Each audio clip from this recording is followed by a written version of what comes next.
right now. Today is the day that you choose to change the rest of your life. It is time to turn your setback into the greatest comeback story ever told, and nobody is more capable than you.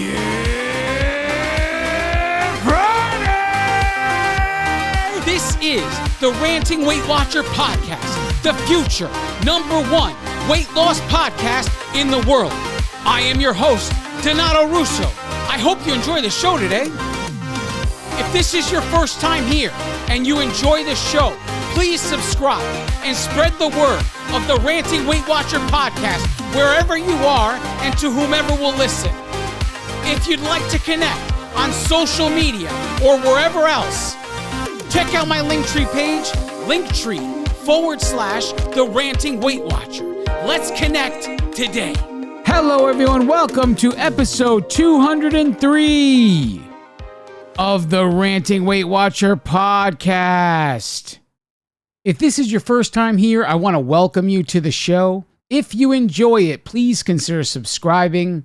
If the app that you're using to listen to the show allows you to write a review or rate the show, please consider writing a review and leaving a 4-star or 5-star rating. Doing this will promote the podcast growth by updating an algorithm, which in turn will make it easier for anyone else looking for a weight loss or related podcast that is using the same app as you.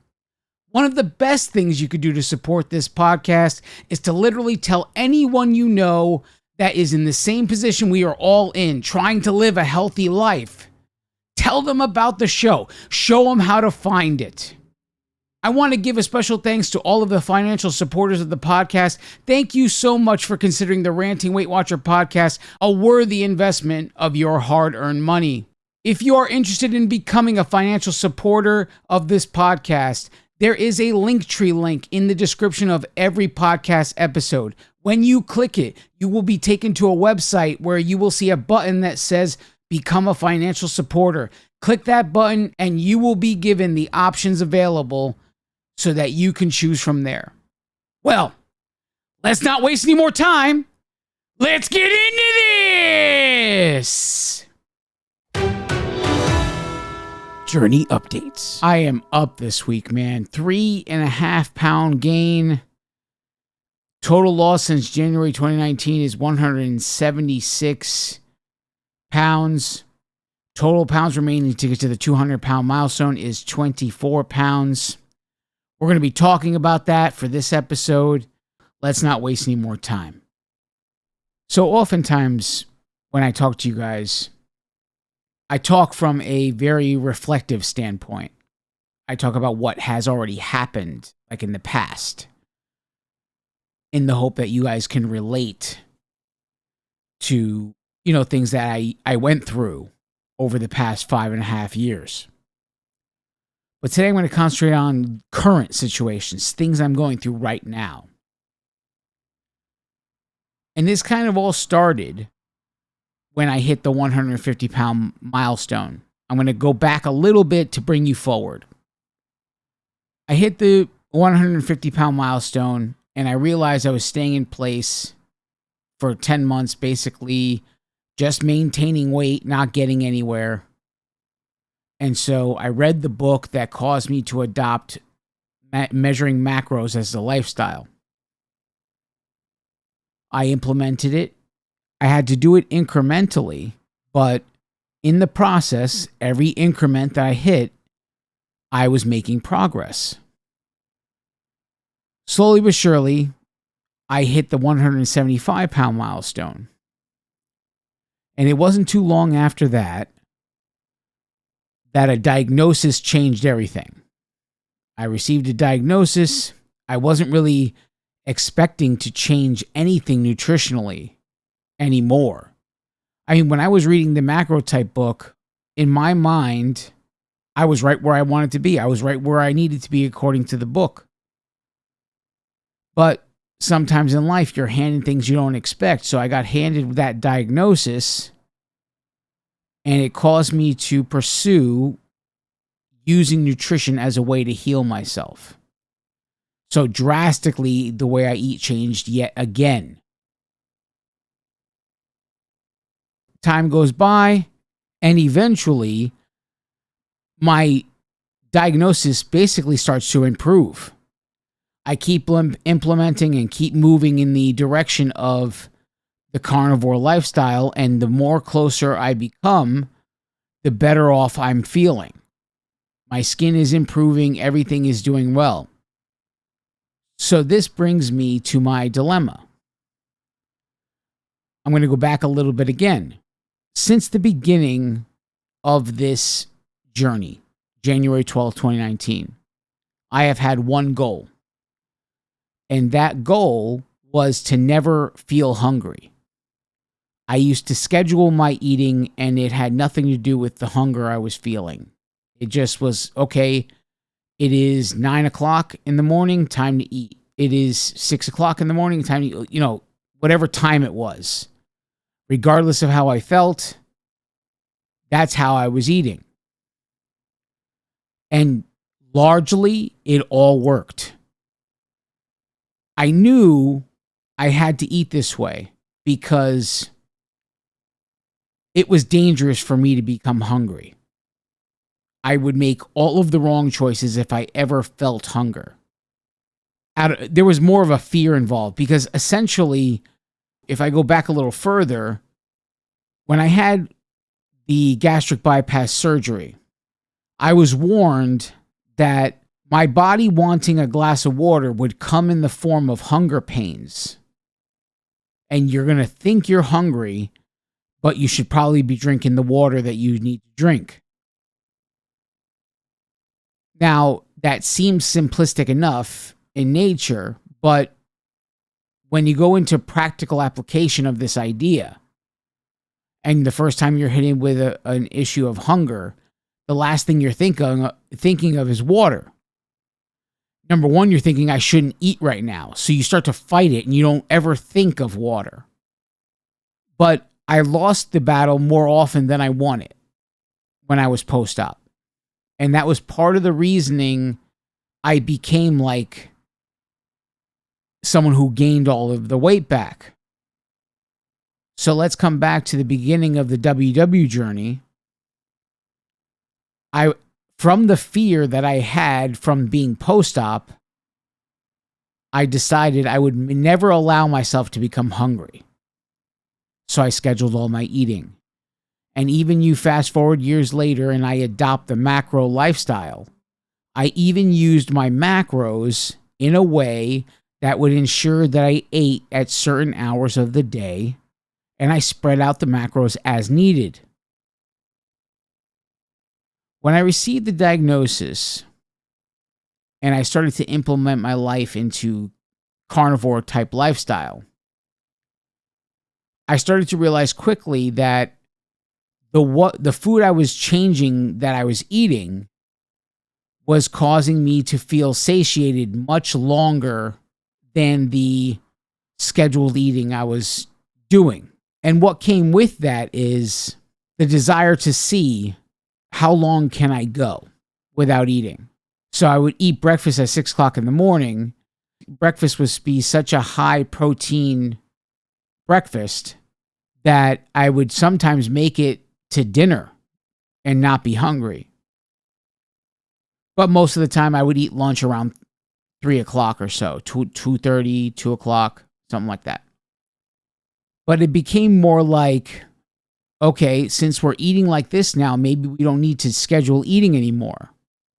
So I started to push my limits. What can I do? How can I allow myself to feel hunger and not flip out, right? And I started to do that because of the high protein I was eating. The amounts of high protein and animal fat I was taking in caused me to want to try.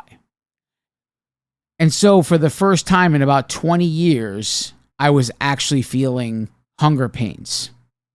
Let's take this whole dynamic in place. Allowing myself to feel hunger, eating a completely different way, using the satiety that came from that way of eating as my advantage, and changing the way I function to eating 3 times a day versus every 2 or 3 hours. And really challenging my limits. Now we add all of that, the implementation of strength training. As you guys know, it took a while for me to get consistent with strength training. And a lot of that had to do with myself just did not want to do it at 4 p.m. So I made it a habit to wake up at 4 a.m. twice a week. Last week, as I speak to you right now, was week 8. I am currently in week 9, or week 1 of phase 2. As you guys know, I break things up in phases. Phase 1 was 2 times a week at 4 a.m. for 8 weeks. Phase 2 is going to be 3 times a week at 4 a.m. for 8 weeks. That started today. Already at 2 times a week, I was already feeling increased hunger. With a lot of that comes, well, maybe you should listen to the signals your body is sending. But then the problem is old habits die hard. They don't go away. And you start making compromising choices. Where I was going downstairs to the refrigerator craving protein, there was no protein available because whatever I pre-cooked was already accounted for. So I couldn't just eat the food that I had cooked for other days. Then I would be in a bad position for those other days. So then I was making other choices that compromised things like cottage cheese, fruit, and I wasn't supposed to have any carbs at all. So I was having those fruits during the week and that cottage cheese during the week. At this point in my journey, my caloric deficit is slim. It was there, but it was slim because I was trying to get the maximum amount and still trying to lose about a pound a week. So with this increased caloric intake, because of this hunger coming from the strength training I was doing, I was going over on calories at least 2 days in the week. And then because, you introduce things, I mean, how many of you know that when you avoid something long enough and then you reintroduce it, all of a sudden you can't get enough of it, right? I was barely ever eating cottage cheese, and then I can't get enough of cottage cheese all over again. And the fruit that I would put in it. So instead of just eating it on the 2 days of the week that I was strength training, I was craving it also on the days that I wasn't strength training. It's funny how that stuff happens. But this almost guaranteed the losing of the caloric deficit.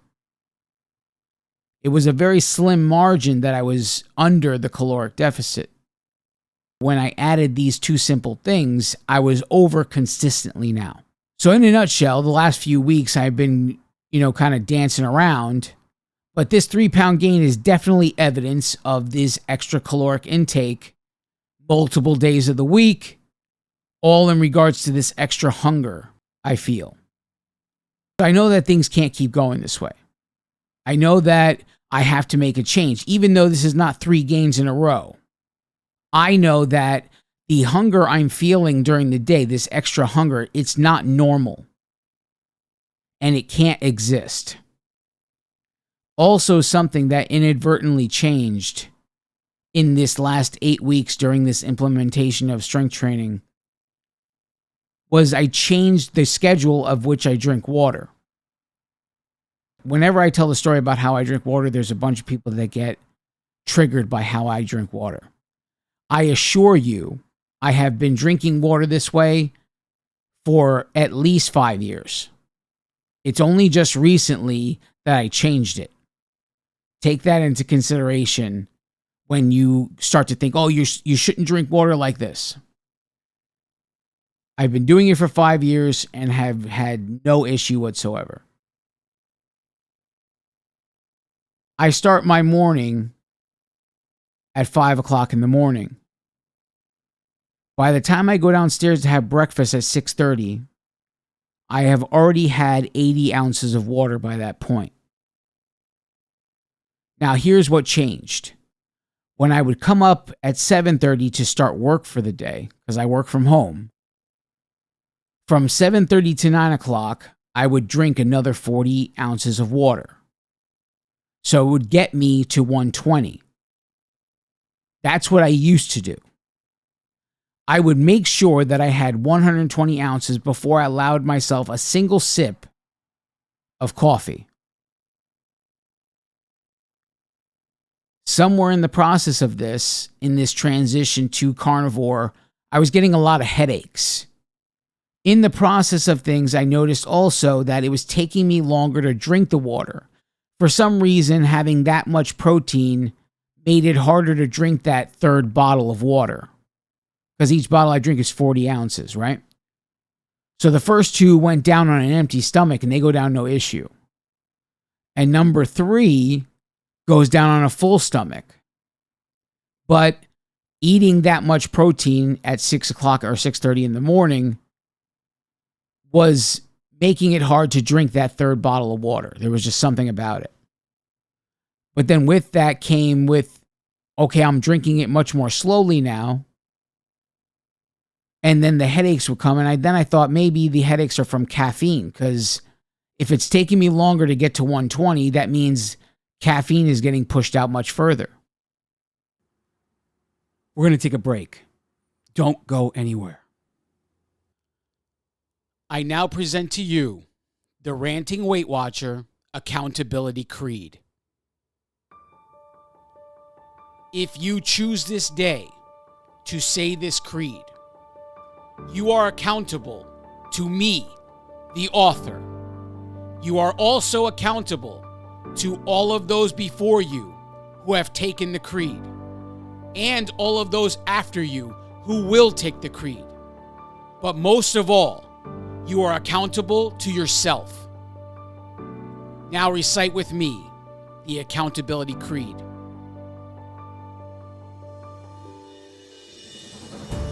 Nothing can stand in my way because I choose to be unstoppable. My challenges crumble in my presence because I choose strength when I am weak.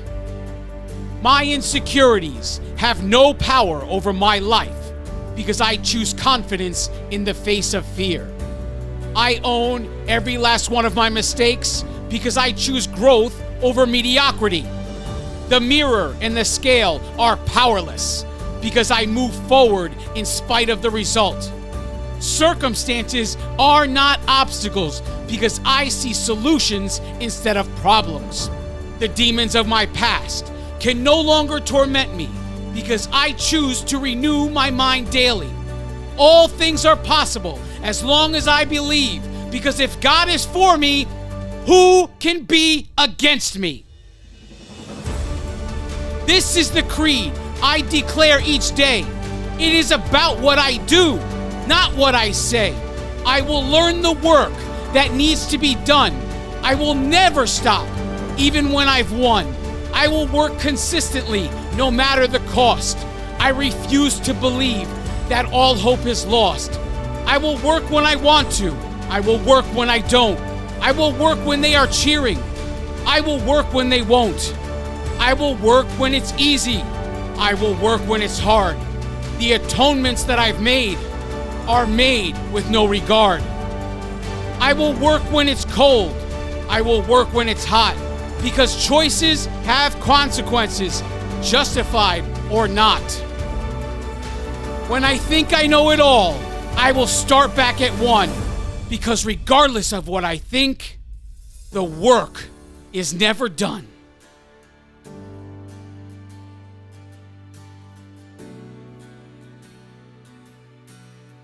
And from this moment forward, when times are tough, I choose to believe that I am enough.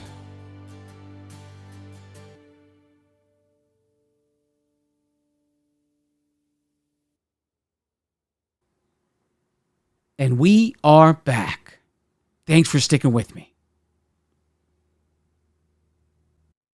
So then I had the idea to go from 80 ounces to caffeine, and then later in the day, drink the other 40. It was spreading it out. I was still getting the exact same amount of water in, The difference is I would have 120, and then whatever came later in the day was bonus. And I was hitting the minimum before 10 a.m. Once I switched it, I was hitting a gallon minimum, and that was it. I wasn't going over. There was no more bonus. Because when I finished work for the day, I would go for a walk, and I'd come home from that walk, and I would drink the third bottle of water at that time, and then maybe one more glass to make it 128 ounces for the day and be done with it. I believe this shift in that 40 ounces plays a role in the hunger I feel. I understand that with strength training comes increased hunger. I understand that. But the amount of increased hunger I feel feels like it's abnormal, like there's more to it. And so before I make a judgment of, is this actually hunger? Right? And you know, and that was the thing. That was where I went, where I messed up post-op. When I messed up post-op, I wasn't paying attention. It just felt like hunger, so I ate something. And slowly but surely, 15 years later, I find myself over 400 pounds all over again. I am so similar in my point in my journey right now, numbers-wise. I'm not saying mindset, but numbers-wise, I am in the same position. Because post-op, in 1 year, I lost 183 pounds. And then I didn't lose any more weight after that. I started gaining weight after that point. I had reached 183, I don't know, 2 months ago, 3 months ago, whatever it was. And since then, I have been going backwards, up and down kind of a thing.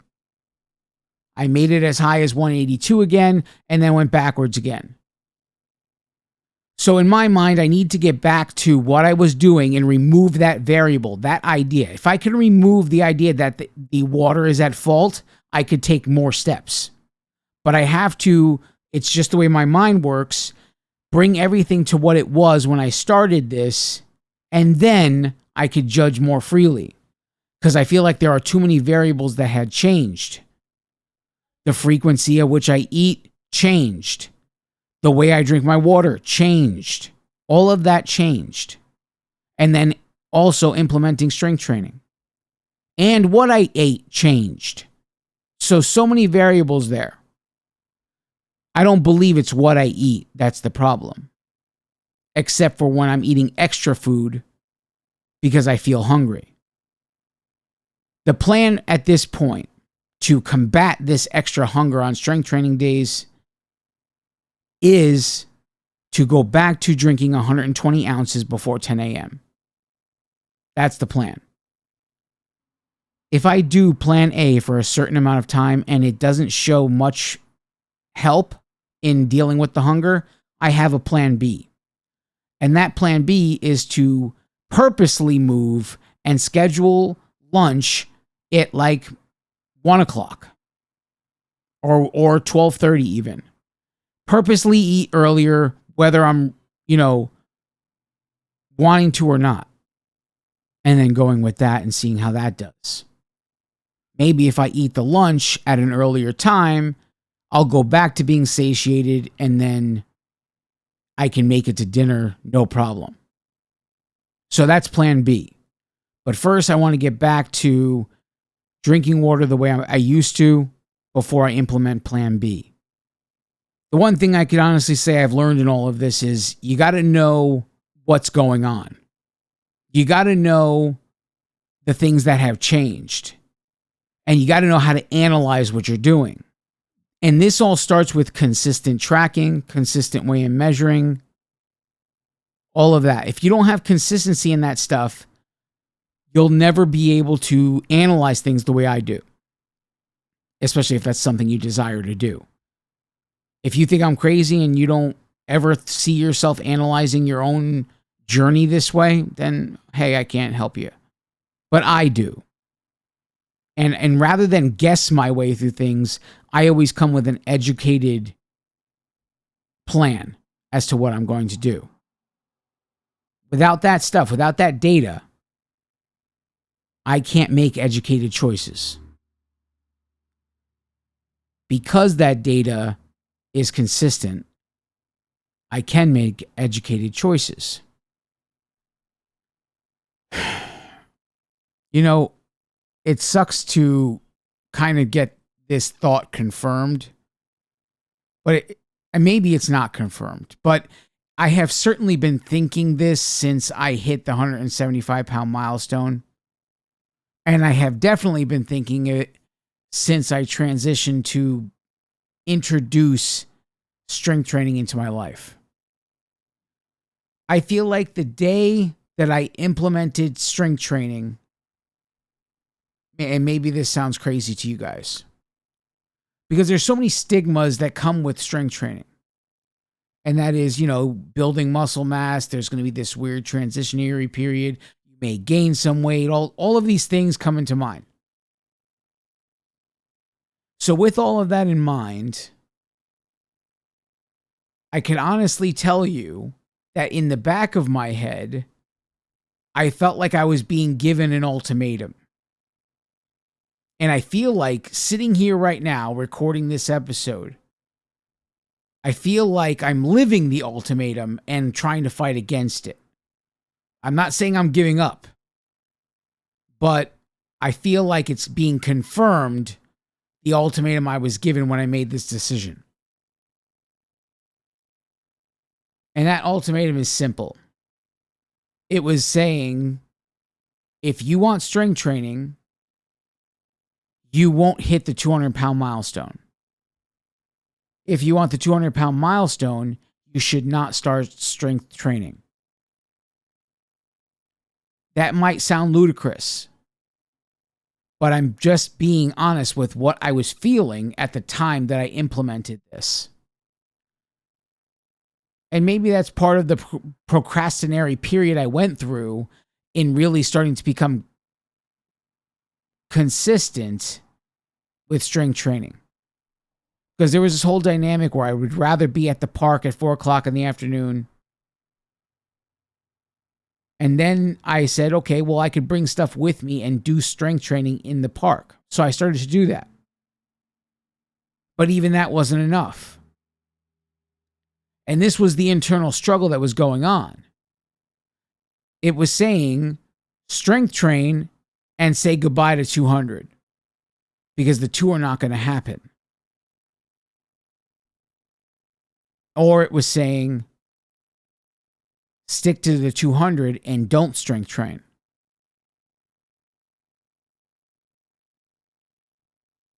I understand this is all mental.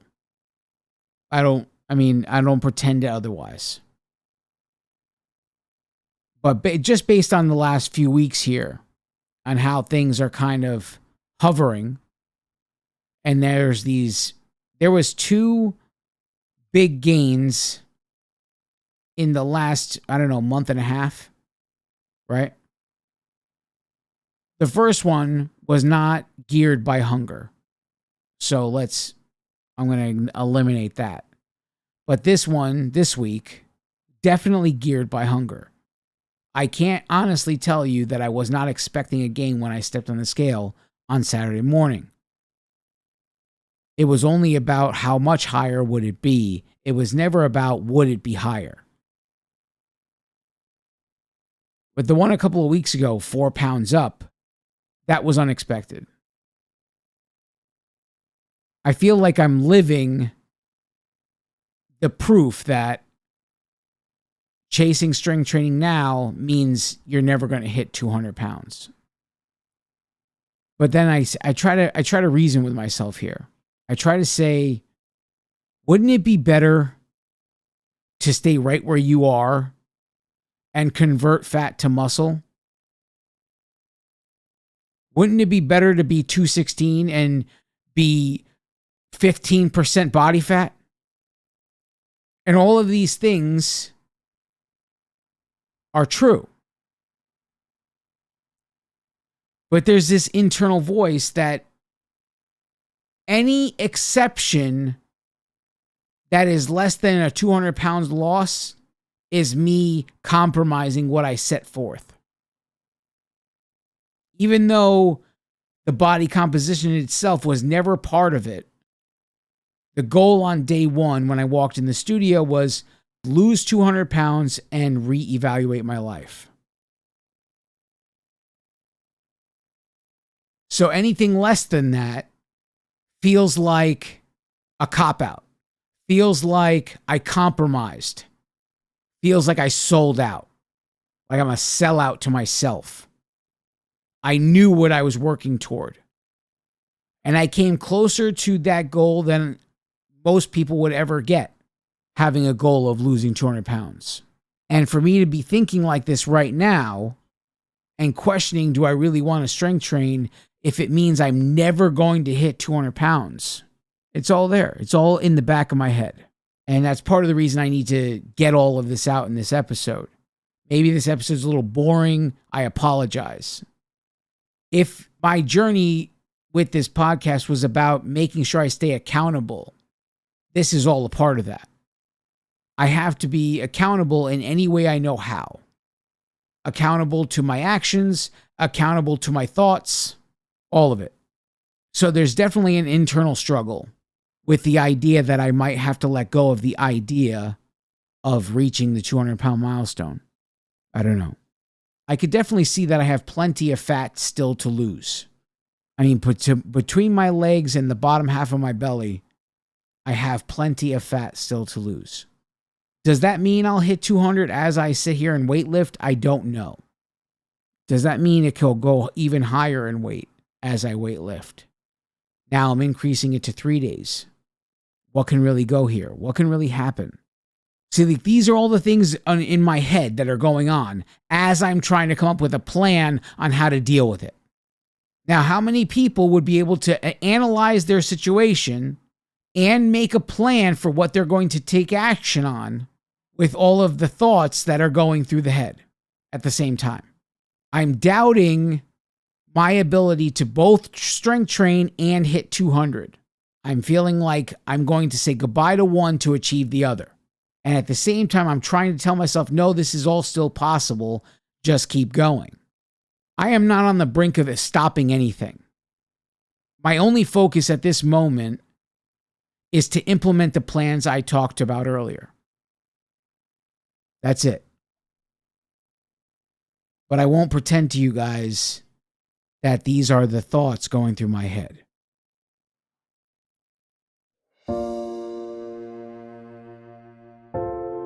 In the end, I guess the important thing is that you keep going. Because even though these thoughts are going through my head, it doesn't matter. I can't control the thoughts that go in. But I can control what thoughts get entertained. I can control what thoughts I take action on. And so instead of taking action on either thought, I decide not to think about it at all and implement the plan that I came up with. Instead of saying, I'm not going to achieve 200 to strength train, or I'm not going to strength train so I can achieve the 200. Instead of even thinking about that, I'm just going to change my schedule of drinking water back to what it was so that I can decide what to do next. And in a couple of weeks, nothing's really changed. Then we'll move my lunch to an earlier time in the day in the hope that I will get satiated again and remain so until dinner. Those are the two plans in place. And neither of those is influenced by what the voices are saying in my head. And you have to be this steadfast in your journey. It's not just me who can do this. All of you can do the same thing. And it's so important that you do that. It's so important that no matter what thoughts are entering your mind, that instead you are taking action to what you believe is the proper decision to move forward. Only Only that matters. Not the thoughts, not the negativity, whatever it is going through your head. The voices that are trying to speak to you to influence what you do. None of that matters. All that matters is you came to a rational decision and you're implementing that decision. That is all you need to care about. That's all I care about. That's all you care about. We are out to fix our lives, not entertain thoughts that can hinder our lives. We did all of this work. I lost 180 pounds just to start going backwards now? No, it's over now at this point. I have to implement a plan that will change the trajectory of the direction I'm traveling. So I made a plan, and now it's time to execute. And it's just that simple for all of you. If everyone here is having an issue, figure out the issue, figure out a plan to combat the issue, and implement it. It is that simple. I love each and every one of you. God bless you all.